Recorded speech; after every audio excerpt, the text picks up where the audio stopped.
Hello and welcome to Kody and Korbin Have a Podcast, the show where two former roommates chat.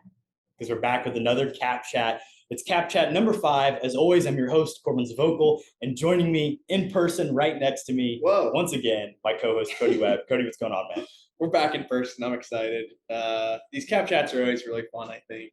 And this episode, it's a lot of random KHAP Chats. New York City edition, baby. True. So I made the trip up to New York here finally to visit Corbino, and we saw a lot of movies, and we talked about a lot of movies. So we are recording this intro after we've recorded the others, and I will apologize for any audio that you may hear. But the thing is, what we did is we went and saw a couple movies in theaters, we rented a couple, and just when we got out, we broke out the phone and just recorded our thoughts for about 10 minutes. So the following conversation you can find in the description, but we're going to talk about like the Ninja Turtles movie, The Last Voyage of the Demeter, Possession, Blast from the Past, Aliens from James Cameron. There's a wide variety. You can check the description to find the individual timestamps. If there's a specific conversation you want to hear, but it's kind of just a wide-ranging conversation, and kind of just as we travel through the city. Yeah, just little quick fun reviews of stuff we saw over the weekend, and like I said, like some recent stuff, some old stuff. So a good little mix. I think if you find your sweet spot, definitely stick around because just some fun conversations overall. But yeah, definitely a good episode, I think. We hope you enjoy KHAP Chat number 5, and definitely go check out the other 4 editions. And shout out to Mina for joining us again for a couple of these recordings. True. Shout out, big ups to Mina. All right, Cody. So we just got out of The Last Voyage of the Demeter. We did, which is interesting because I don't think you even knew the title going into the movie. What were your expectations? Vampires on a boat. I think you maybe thought there was pirates involved. Obviously, that's not right. So just walk us through. Yeah, it's kind of confusing going in. It really just sounds like Voyage of the Dawn Treader. I feel like it's obviously you a classical. Are a big Narnia fan. Yeah, classic Narnia book. Terrible Narnia movie. But yeah, and then you said it was about vampires and stuff. So I was like, I'm not too sure about that, because it seems like they're on a boat the entire movie. So is Johnny Depp in this, or what's going on? Hey, when the fog rolls in the third act, I was getting major Black Pearl vibes. So I 100% get that. Let's talk about our theater experience. We went to the AMC Kips Bay in New York City. Had a nice little walkover. I did get us lost a few times, so I apologize for that, Cody. It's all right. It's a big city. I would probably get lost. We're hopping trains, let's say that. I'm normally on it, but today was not the day. We got some honking going on. We love to be in the city. First of all, what did we both get? I went for the pretzel bites with cheese, and then you copied icy. Me. Yeah. And you got? I also got an icy. A little cherry Coke action. Pretty solid. And I got a dog, too. Not too bad, actually, yeah. For AMC standards, I would say that's probably one of the better dogs I've had at one of their theaters, so respect to them. I enjoyed the pretzel bites. They did leave oil stains all over my pants that make it look like I pissed myself. Not the first time this has happened. Good excuse. Same pants, so I should have known what to expect. Inside the theater, we had some interesting characters attending the film. There was a woman, 75 plus in the wheelchair section of the movie, and when I got there, I said, this is a horror movie. It's an intense film. I said, do you think, she knows what she's in for? Is she going to stick it out? And you said, I thought she would. I mean, you believed. Yeah. But I was very wrong. You were very wrong. What did I say? 3/4 of the way? Yeah, it was almost like right She before made it third pretty act. far. So I think she just probably saw the main themes and was She like, got I'm it. not going to like the ending anyway. She read Dracula. True. She's a big fan. She's probably just disappointed with the adaptation, I would say. Right, exactly. She got the picture. And then on top of that, there was a person seated one seat over from you who arrived at some point in this movie. Probably like halfway. No, it was probably about time Grandma left. That guy came rolling in. He came in. It was close. And he was on his phone a little bit. Very brightness all the way up, but the hand over it, which I think is a pro move. Just turn the brightness, guys. I mean, I don't like phones on in the theater, but at least turn the brightness on, down. Have some. If you're gonna do it, at least do it smart. Exactly. That would make sense. However, when we reach the final act of the movie, phone comes back out. He starts recording. I was curious. My question was like, did he want it to remember the moment? Did he want it to sell them, like to post online? I imagine that's probably true. Like, here's the final battle of. Yeah, it's going straight to TikTok, I believe. I don't know where else it would be. Reddit's seeing it, I think, maybe. There's no, people who like go and film the entire movie, bootlegs. There's no bootlegs. I mean, hey, this was opening weekend, so he's trying to get that that footage of the CGI out there. Do you think when he posts it, it's with like a hate comment or like an appreciation? Is he like, look how bad this is, or like, check out how sick this is? I think it's probably just neutral. It's probably neutral, just like check out cash in. The first good look at Dracula. Maybe he was hopping theaters and just catching the end of every movie. Yeah, honestly, I believe that. It's entirely possible. Yeah. Let's talk about the actual film.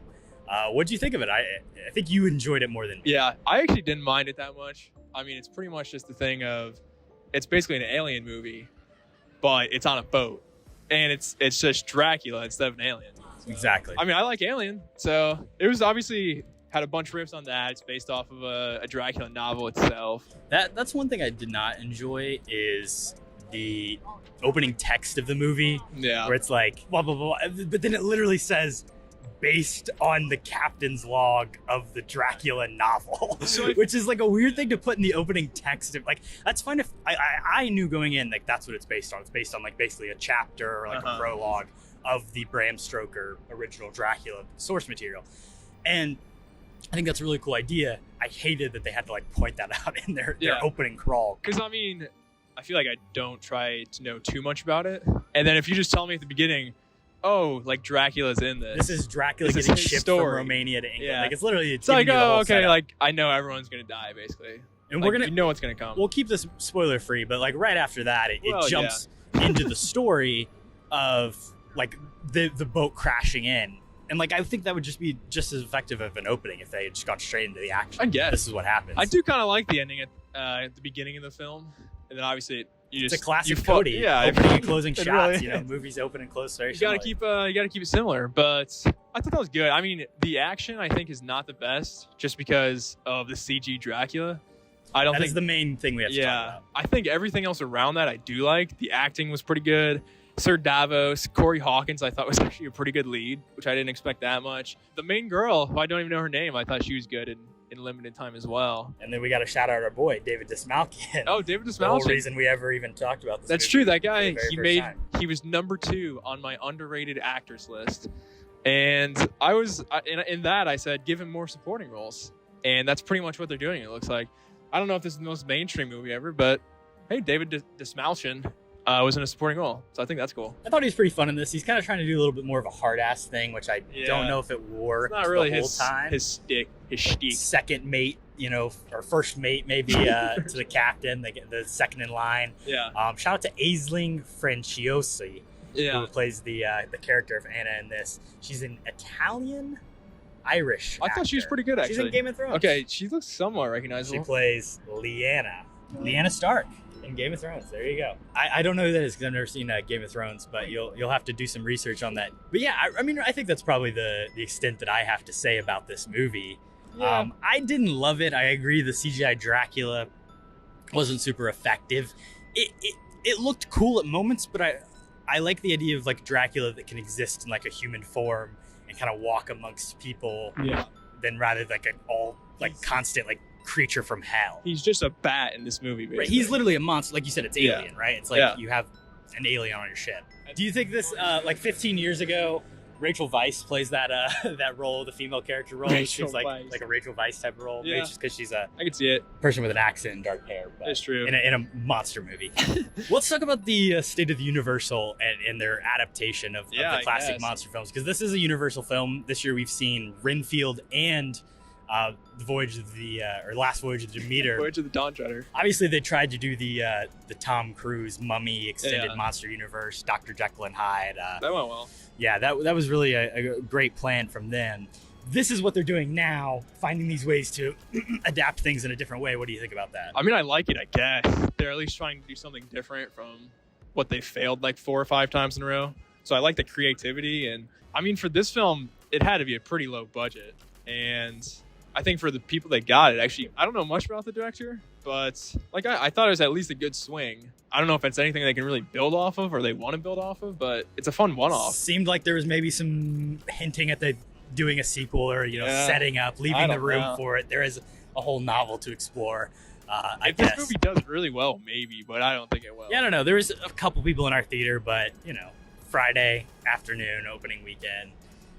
Definitely curious to see what it does domestically and internationally. Any final thoughts on this one, Kody? For me, it's got to be all about Sir Davos. Shout out Game of Thrones. He's a great captain in this film, and he's an even greater one in Game of Thrones. So, yeah, that's kind of why I like this movie, if I'm being honest. Good fire in this. That's what I'll say. Our next one's TMNT, Mutant Mayhem. So yes, we'll be talking about that next. And we're back onto the next movie here. It's been a fun day so far. Second movie, went and saw the new Teenage Mutant Ninja Turtles, Mutant Mayhem. You got the title right. I was no colon, ready. I don't believe. There could be a colon. Don't quote me on that. But yeah, we're back. We also have an extra guest this time. So a special welcome to Mine Nacke. Hey guys, what's up? She'll be appearing throughout as she attends different movies and watches things with us. We went to the Alamo Draft House in Lower Manhattan to watch this movie. It was the first time you'd been to an Alamo. What was the experience like for you, Kody? Yeah, it's really cool theater, I think. Obviously, they have a bunch of just old-timey relics in there.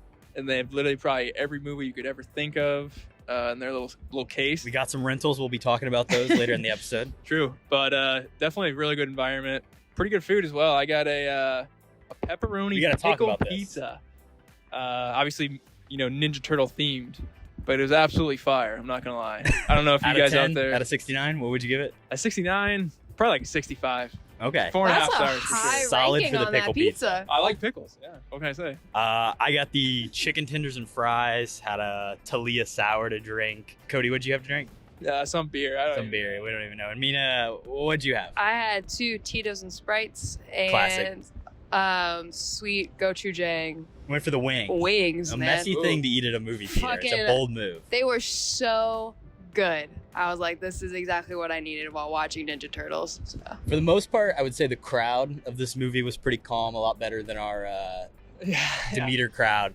However, our waiter, he garbage. We got an order of queso delivered to us that did not belong to us. And also, I hated they don't normally do the last call thing where he was like going around and saying last call to everyone. That was a little distracting. You just usually are like, oh shit, I didn't order what I wanted to because the receipts I respect the last call. Yeah, they're just trying to make money, man.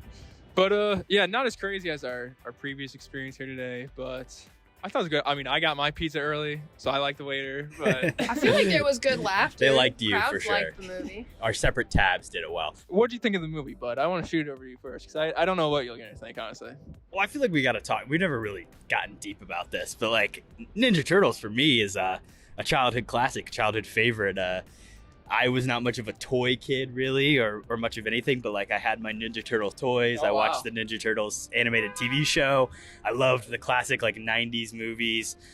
Secret of the Ooze, banger of a film. Ninja Rap, yeah. Yeah, Vanilla Ice, great performance. The third movie also an underrated classic. But you lost me there. I was really happy with this rendition of the Ninja Turtle world.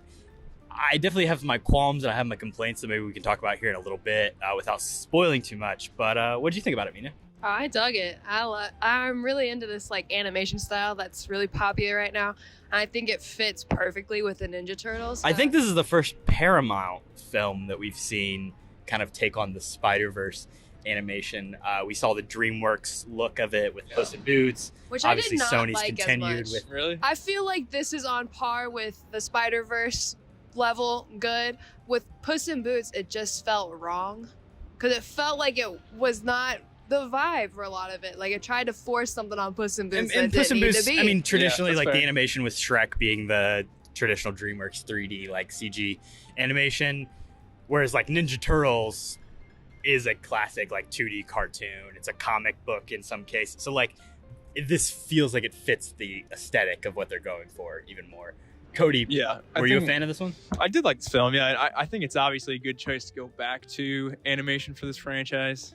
I think the 90s really just opened the doors for live action Shout turtles. out Jim Henson. And I don't know if that was the best thing for the world. So I'm glad it's back in its true, pure form, I think. But yeah, I mean, I think this is a kid's movie. And, That is definitely true.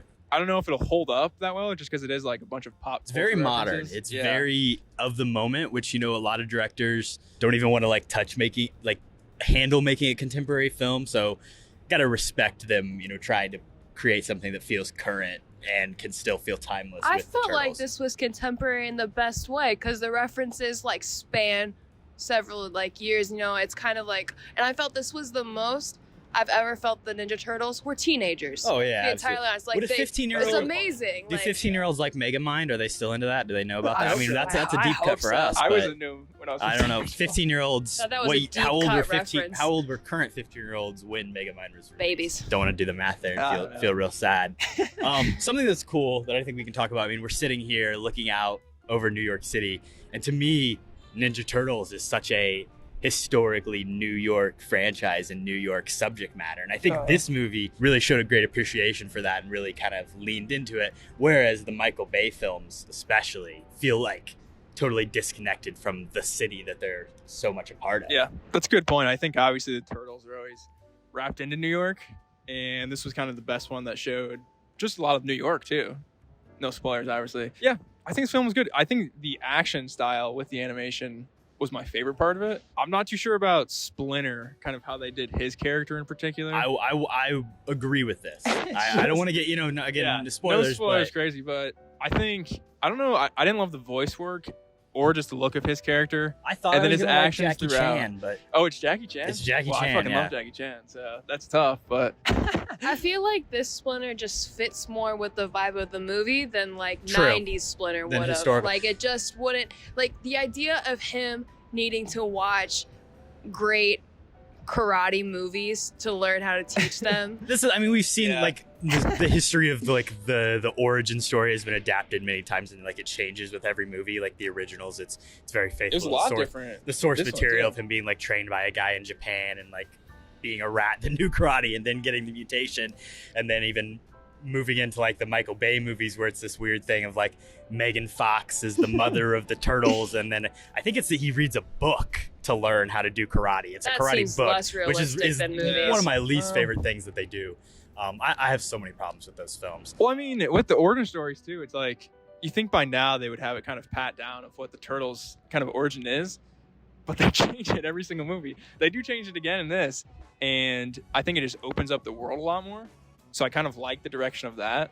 But I feel like at a point, you just need to stop changing the lore. But I feel like they have the good constants. You got the ooze and you got Splinter. Those are the two things that you need to have a good Ninja Turtles origin story. And I feel like if you morph it and those are still the two constants, it still works really well. And then you can kind of make your movie what you need it to be based off of how you warp that origin story. Yeah. Those constants are kind of what I wanted to talk about a little bit. Because in looking at the Michael Bay films and looking at the 90s films, while they've repeatedly changed the origin story, it feels like this story itself is like they always go back to the same couple beats. Like we've seen Bebop and Rocksteady now done officially twice, 3 times. Like cartoon. They kind of did it in Secret of the Ooze without doing it. They Right. made a warthog and a rhino. They just weren't Bebop Not really, and Rocksteady. though, You know, the Shredder is always. I mean, we get in this one that Of like course, the dude. human, like trying to annihilate all humans, is essentially the same. The Fly's goal in this is the same one from the Michael Bay, Shredder goal. I think maybe that's a problem with the Turtles, is not having like a deep enough villain catalog, especially Of when you're what trying can to they create do, IP I that's guess. like recognizable. Shredder's really the one. They tried to do Krang in the live action, and that was an utter failure. They obviously go Superfly, which is a little bit outside the box. What do you guys think about Ice Cube as Superfly? I actually really liked him, and I think there was a lot of voice work that was really, really good. Ice Cube was definitely, I think, the standout. I definitely just like recognize his voice instantly too, and be like, okay, it's kind of cool. Like Ice Cube's just a villain in this random animated movie. And speaking of voice work too, Paul Rudd, I think is a scene stealer in this movie. I'm pretty sure Paul Rudd is We needed just to talk about this. reprising his role from Forgetting Sarah He's doing Marshall some as good the surf surfing. There was some good surfing. instructor. Like I love he that is really just reprising that role and getting to build off of what he was creating in that little think bit that he is- was in there. I think 100% accurate. this Sarah Marshall, I think Paul Rudd, that is his best role. That is my favorite I role of his. love that role. You're doing too much. Bold take. Yeah.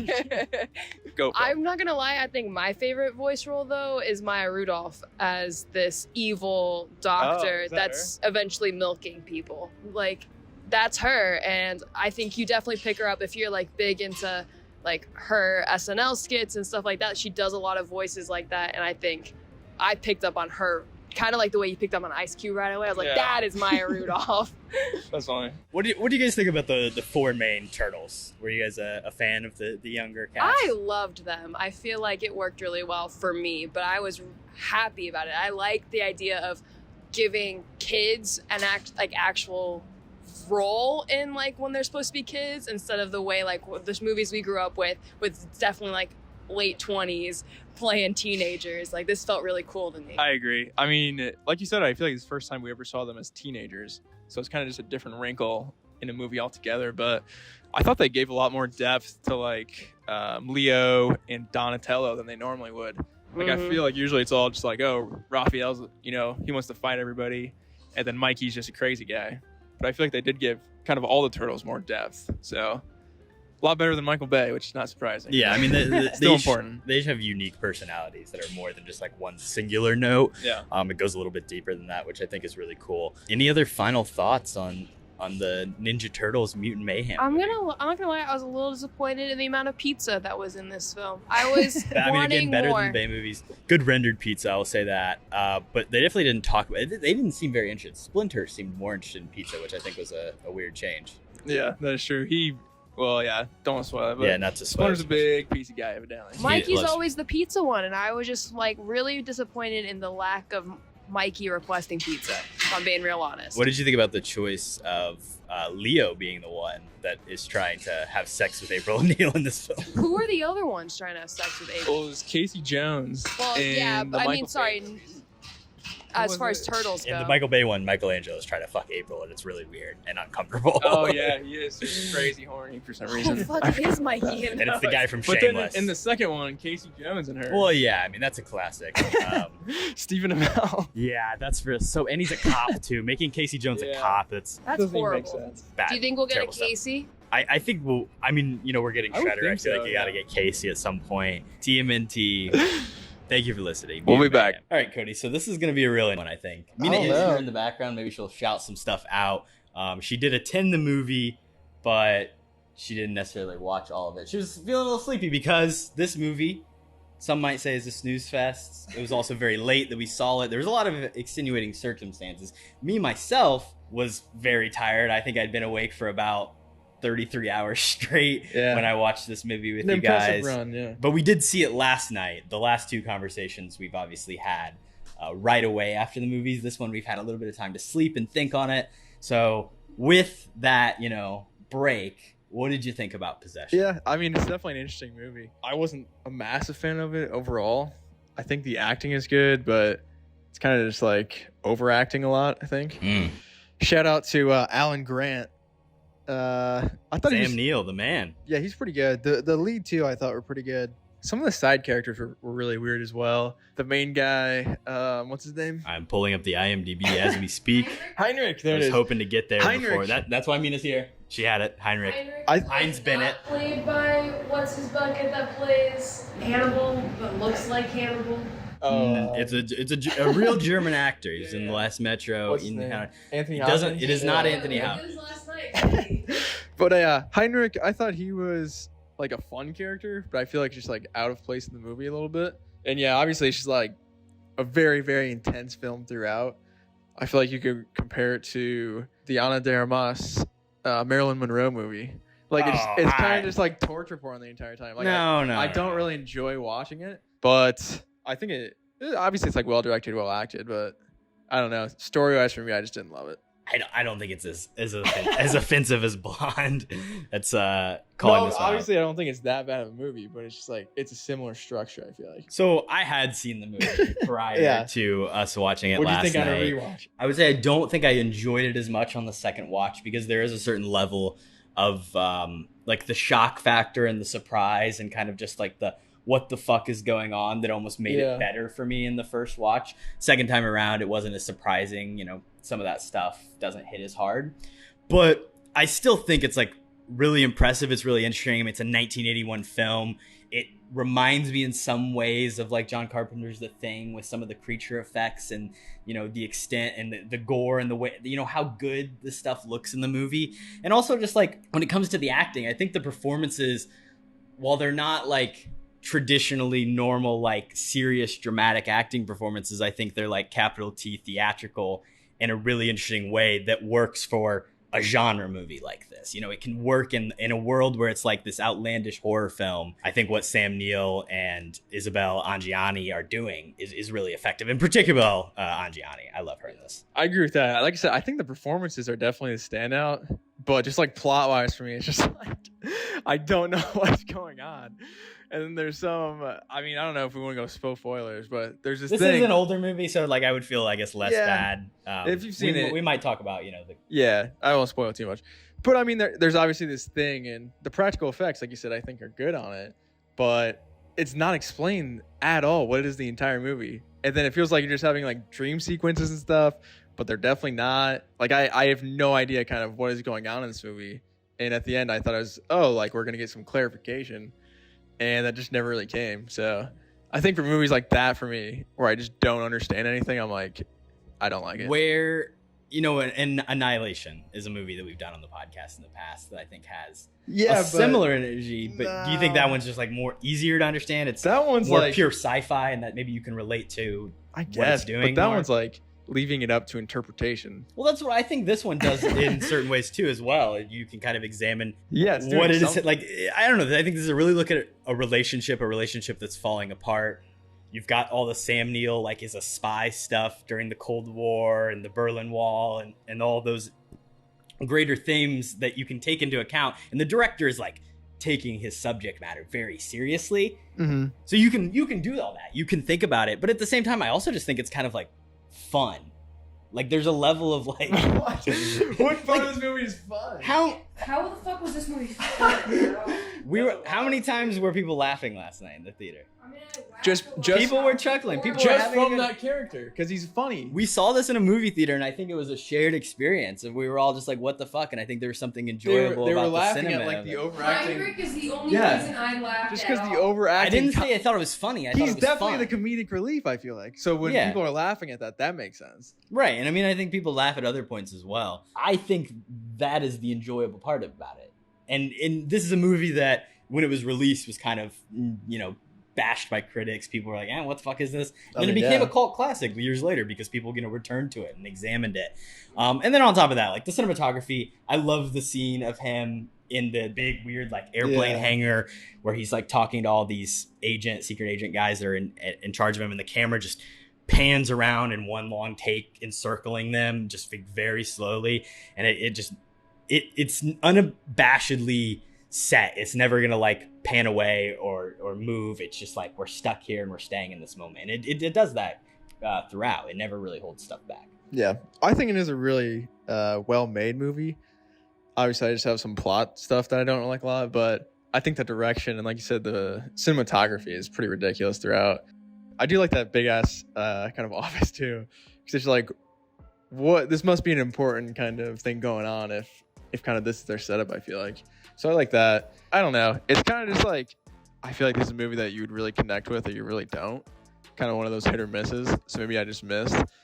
But yeah, like I said, I think the acting and everything behind the camera as well is good. You know, the writer's room, I maybe just not the biggest fan of here. Well, the dialogue is at points. I feel like the only reason all that works though is because both of the mains are going just as hard in the same way. That's the thing. It's like their performances are cohesive. Yeah. If they were cohesive in the way they were going about this performance, it would have been trash. But they, I think, saved it. I mean, it's full committal, and I can really appreciate that. I mean, like you said, Sam Neill's a guy from Jurassic Park. What else? You know him from anything else? It's cool to see him do something, you know, different, especially very young. That's fair. I've not seen, I don't think, anything else really with him dramatic other than the Jurassic Park movies. So that is kind of cool, seeing him in a different role. Hunt for the Wilder People. That's my shout out for some late stage Sam Neill. Oh yeah. Interesting. He is the father figure in the film. It's the kid from Deadpool 2. Well, he was in Jurassic World Dominion just last year. So big box So office. to that extent, I forgot that was even a movie. he was still acting to that point. But otherwise, I can't really speak to the future of his career. We're going to be watching a couple movies here tonight. We're going to be checking in. We're checking back. What's the first movie? What's it called? I don't know, something Deliver? No. Something Bomb Shelter? Well, we'll be right back with the answer. That sounds right, actually. This is Blast from the Past. It's Blast from the Past. It's a blast from the past. I think we should start right there with Blast from the Past, the title of this movie. What did you think about that, Mina? I feel like it works obviously for the actual movie, but also watching it now, I feel like it's got 24 years out from its release. Quintessential 90s actors. In a meta way. It's almost become... I do believe at one point in the movie, I said, I feel like this is Brendan Fraser playing himself. And I think with like no negative. It's like Brendan Fraser with like 100% positivity. Like that's not a bad thing. But I do stick with it. Like I think he definitely, like how we saw him at all the award shows this last year. Like he's just a very genuine guy, and I think he got to portray that in this role. This is a strange movie. Cody in as few words as possible. I was gonna give you like 10 words, but I'll just, in few words as possible. Probably not gonna do describe the plot of this movie. Plot. Well, I mean, off the bat too, it's just like kind of like Mina said. It's like the most '90s movie I think I've ever seen. Basically, you got Christopher Walken, Cool Mice himself. He's walking here. Him and Sissy Spacek, they just accidentally get locked in a bomb shelter, basically. But it's like the nicest bomb shelter I've ever seen. And then they hang out there for like 30 years. Have a kid. Yeah, Brendan Fraser comes out. You know, it's the whole fish out of water thing, basically. Right. That's a quick summary, I'd say. Not too bad. And he sets out to find love, which is kind of the core. I mean, that's a big aspect. This is kind of, would you consider this a rom-com, a drama? Like what genre does this fit? I mean, kind of a comedy. I chuckled. This is a survival movie. Like he's setting out to get supplies. For them to survive, and then if he gets to it, post-apocalyptic sci-fi movie. If to a he certain gets degree. to it, then he finds love. Some religious cult action as well. That's true. I think it's a rom-com. There was a lot of laughter. There's like some weird serious stuff, but even like the cult, like that's supposed to be like comedic, I think. Just so good. I would hope so. I don't know. Adam, Eve, the father, the mother, and the son. Like that's just beautiful. This is definitely a strange one. I mean, it's definitely problematic too. Well, problematic. Not even like. It's interesting, like we said, watching this Blast from the Past, it's 24 years from the release in 1999.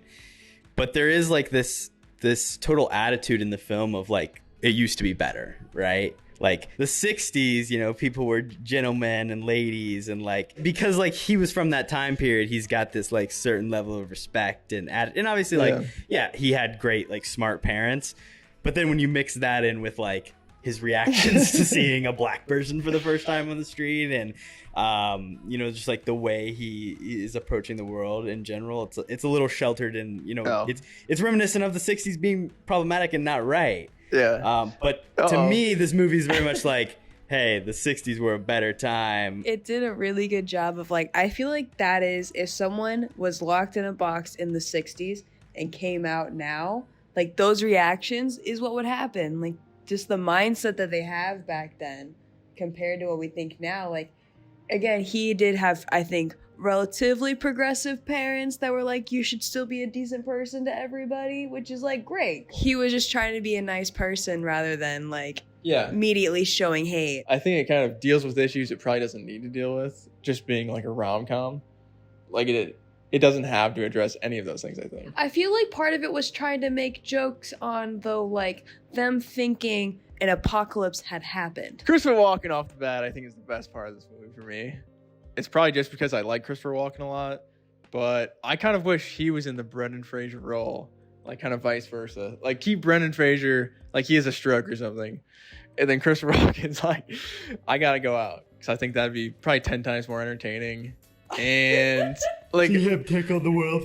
I think Alicia Silverstone and Brendan Fraser like have good chemistry, but like plot wise, it doesn't make any sense for them, I think, to be together. So, and they're both kind of crazy, which I guess works. But Any knowledge as to why the fuck she knows so much about baseball cards? Well, she worked at the baseball card store, and she learned at the hobby store. Is that it? You're done good with at her hobby job. stores. You're done with them. Yeah, Fair enough. she's over. I don't know how long she worked there, but she became a quick expert. I mean, she knew the exact cost. She was like, "Oh, Mickey Mantle, that'll run you $4,000. That's $4K. Roger Hornsby, that's $2,000. I mean, it's a good solid $2,000 for sure." I feel like that's probably worth more. What did you guys think about the approach early on in the movie of like its focus on the world above and then like the jumping of time? Because to a certain point, this is, they have to condense 30 years into about maybe the first 30 minutes of this movie. How do you think this film handles that? I think it's an okay setup. I mean, it's only like the first like 10, 15 minutes of the movie, I feel like, and then We have a big jump. you get to Brendan Fraser Fraser eventually. Yeah. The actor jump.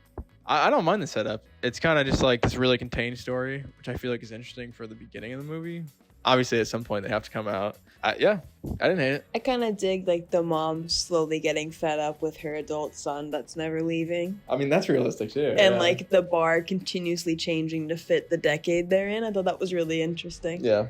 Yeah, I don't know. For me, some of those jokes like didn't quite play out, and it was like they were really trying to build it up. Movie. But when it got to the cult stuff, I think the payoff was effective. Fuck, the cult stuff was good. I think it's okay.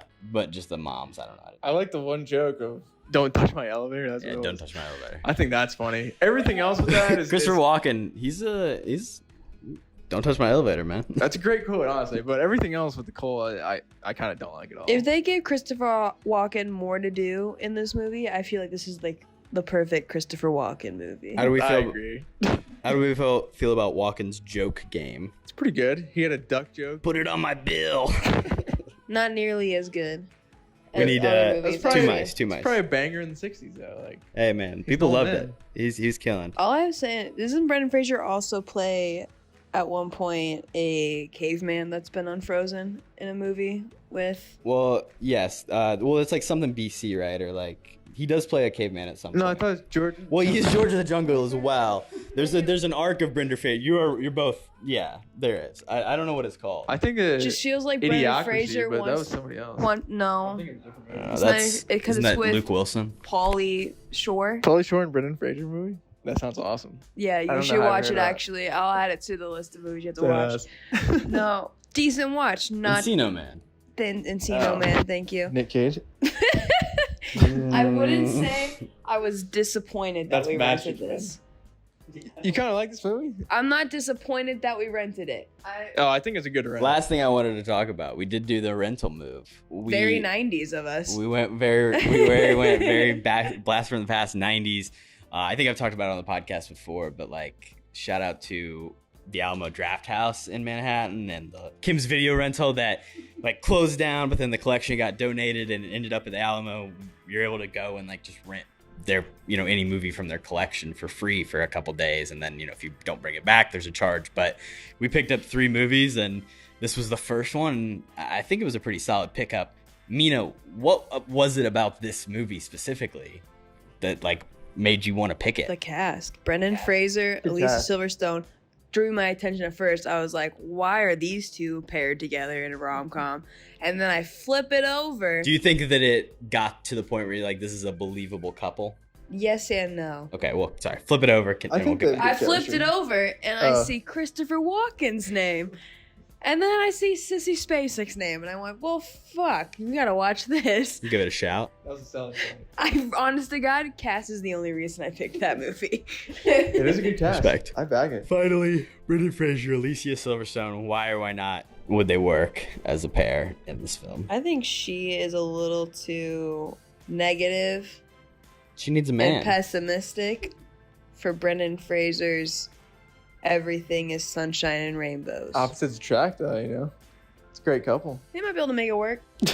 Probably not. Hey man, he was pulling all kinds of ladies. I mean, so I I think the feel like- options are open. She if can't even things don't speak work out. French, so like Yeah. that was his main draw. Claire, And she doesn't want to dance, which was his second draw. sure seemed like a better Also, option.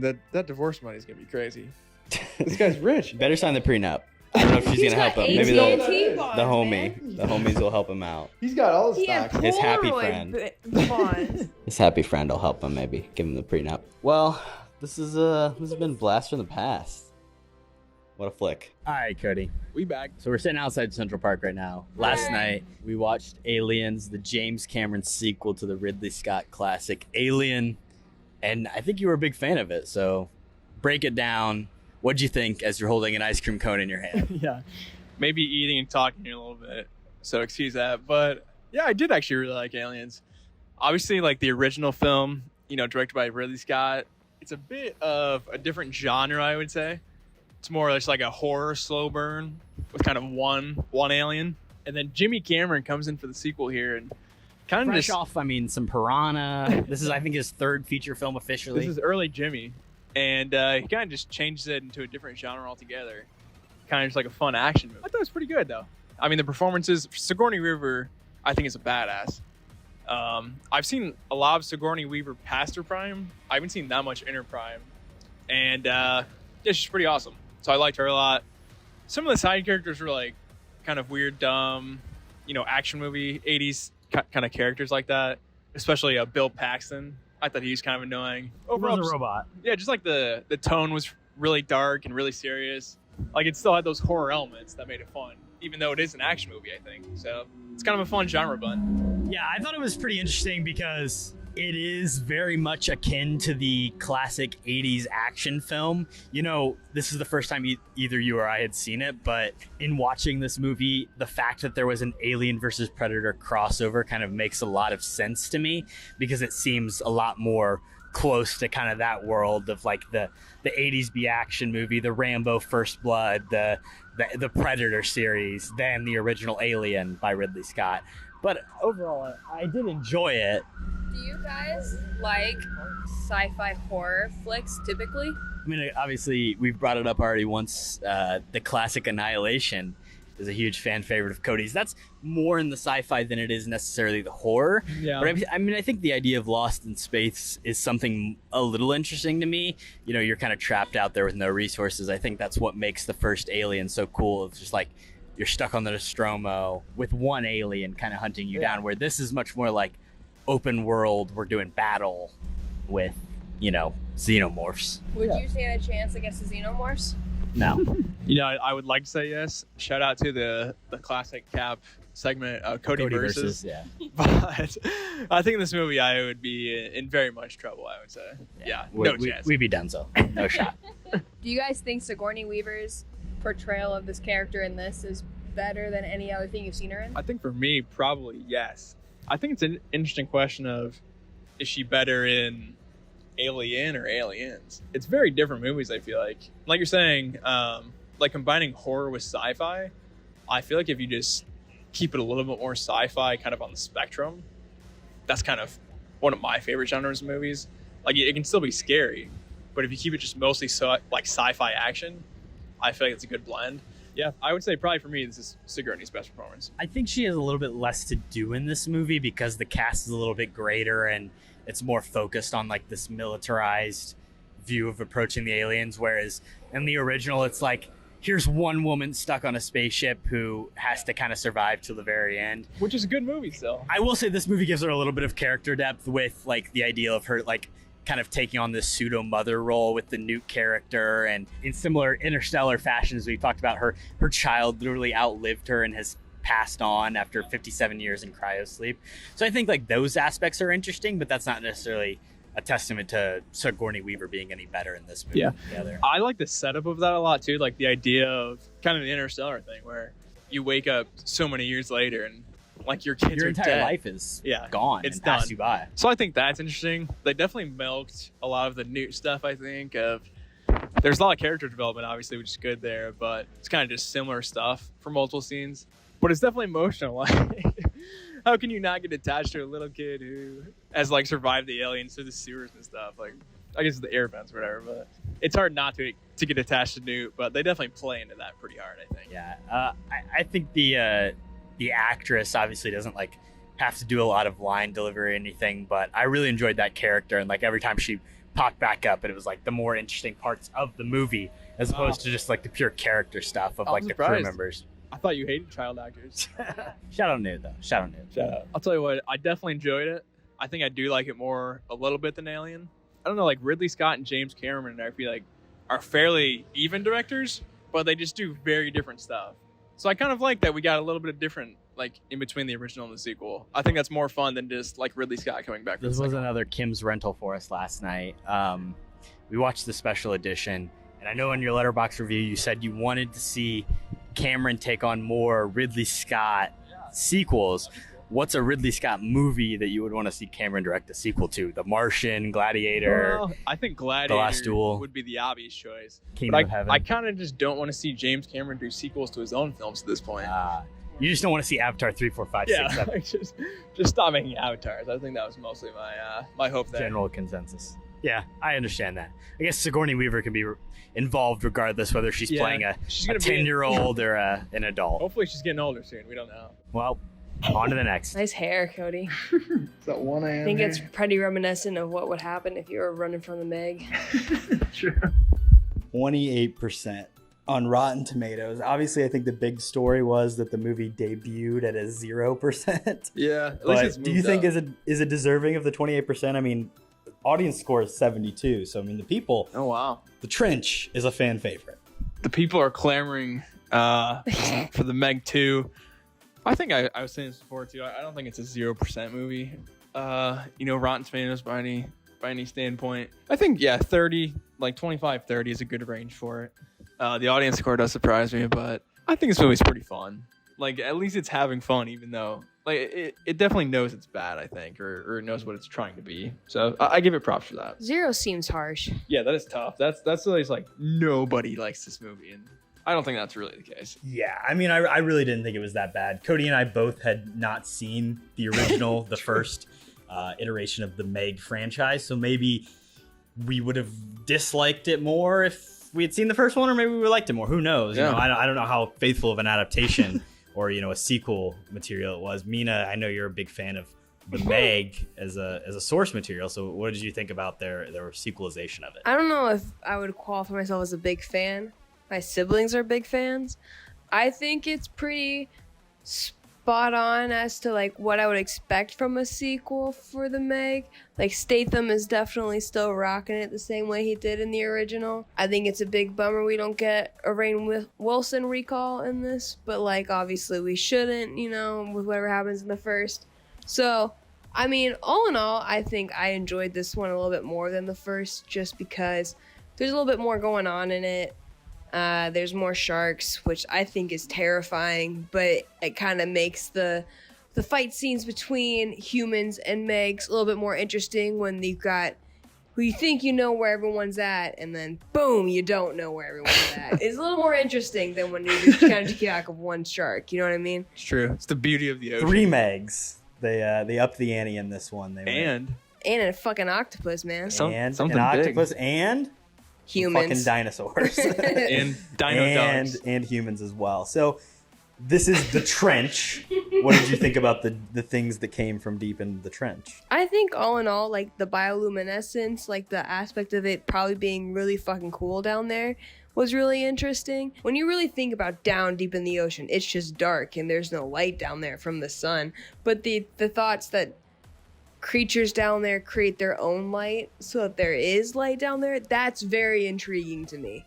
And so I thought that was really well done, but I really expected them to be in the trench a lot more than they were in that movie. Yeah, I think we talked about that a little bit afterwards, where it's just like it felt they could have done more. They could have been, if you're going to call a movie Meg 2 The Trench, you should maybe even have your final set piece be the trench, but instead we get Fun Island as the big attack between the Kraken and the Megs, and of course the human characters.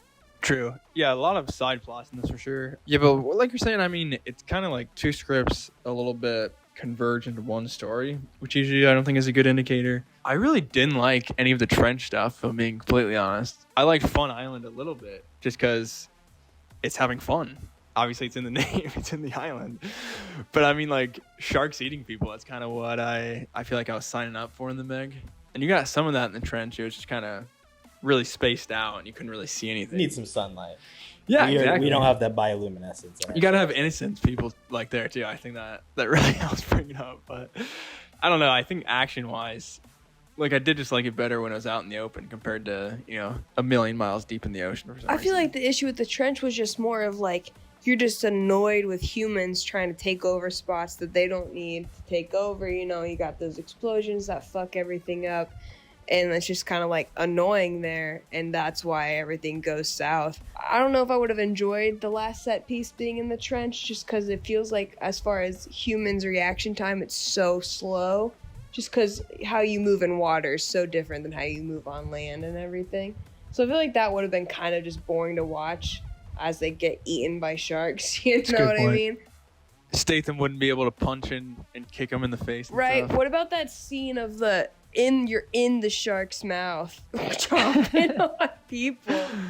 I kind of like that. I thought that was fucking cool on Fun Island. We did see this movie in 3D. True. So the like sharks were fully in our immersion. In my opinion, I found the very clearly post-conversion 3D work to be not that great and pretty sporadic in its use throughout. There really wasn't a lot of times where I felt the 3D was really making it worthwhile seeing. Personally, I mean, I thought I was being eaten by a shark several times. Would you? I don't know. I think I could have seen it in 2D and it would have been the same experience. I think it's probably not necessary, but for a movie like this, I think it makes sense that they would kind of push a 3D release hard too, just because it's more of a spectacle than anything else. But and I thought it was okay. You gotta add anything you can to it to make it a better experience. I mean, it's underwater, but it's no Avatar, I wouldn't say, but it's okay. on the ranking of the recent aquatic movies that have come out, your Aquamans, your Avatar 2's The Way of Water. The list never ends. Yeah. Does this hold up? The Abyss. As he only listed 2. I mean, I could keep going if you really need me to. Water movies are like the new it's like the new timeline multiverse.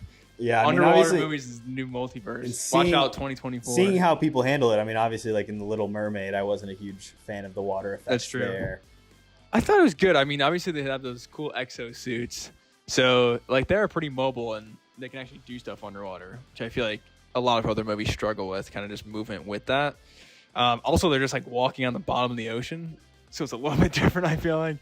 But underwater scenes I thought were good. Everything with Statham, against the Dons on the jet ski at the end, and then he's kind of swimming around in there too. I thought it was entertaining at the least. It's hard to not enjoy Statham in this movie. Yeah. Like, this is kind of doing like some fun, like dad stuff. It's just like exactly what you want to see from Statham. It's just like fun action stuff where he is just, I don't know, being way too serious for whatever he's in, and it works. Yeah, I like him a lot. I think we got to talk about my favorite character, DJ, played by Paige Kennedy. Oh, fuck yeah. The man with the bag and everything you possibly ever need.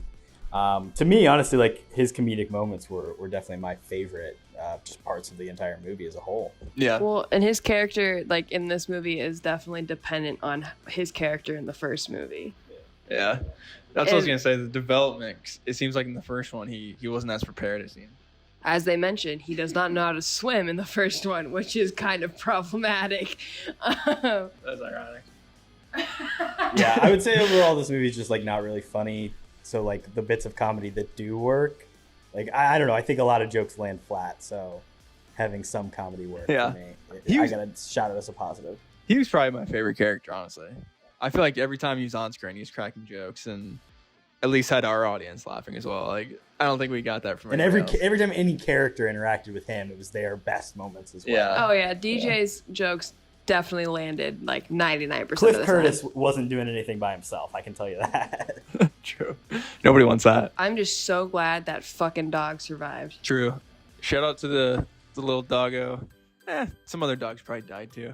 I didn't hate this movie as much as I thought I would. So shout out to it. I might watch the Meg 1, honestly.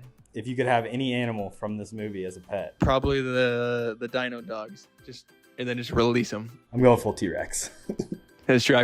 The T-Rex scene at the beginning. That's cool. In the trailer. They basically show the opening of the movie multiple times. They should have like. Is that just in got the a trailer? time machine. They've literally the entire thing is in the like. Really? I guess I have seen the trailer a lot. Tough look. Shark comes out, it bites it, it starts playing under pressure. It's like a Jurassic World thing. I didn't even see that. But they should have just gotten like a time machine and brought the T-Rex into the modern world. Hey, that would have been a great ending. Meg 3 is coming. Potentially. Hey. The box office Writers' for room, this hit me up. movie has not necessarily been We'll see how it does worldwide. great hit, but yes, worldwide is the big key. They don't really care about Watch domestic. this fucker So become far, a it's cult made classic. 250 in the entire world. That's not bad. For 50 of that domestic. For how bad of a movie it is, that's pretty good worldwide. It's gonna be garbage now, and eventually it's gonna become a cult classic, and we're all gonna be like, "Why the fuck do people like this movie?" Well, on that Mark my very words. hot take, I think we should probably end things. Come back in 5 years to see if there's been the Meg 2 reclamation. Hey, give it a year and a half. Thank you guys for listening to this episode. We hope the audio quality wasn't too bad for you guys. Yeah. And we'll be back with more KHAP chats and more KHAP episodes as the weeks go on. Stay tuned to come. Stay capping. Peace. Peace. What you've just said is one of the most insanely idiotic things I have ever heard. At no point in your rambling, incoherent response were you even close to anything that could be considered a rational thought. Everyone in this room is now dumber for having listened to it.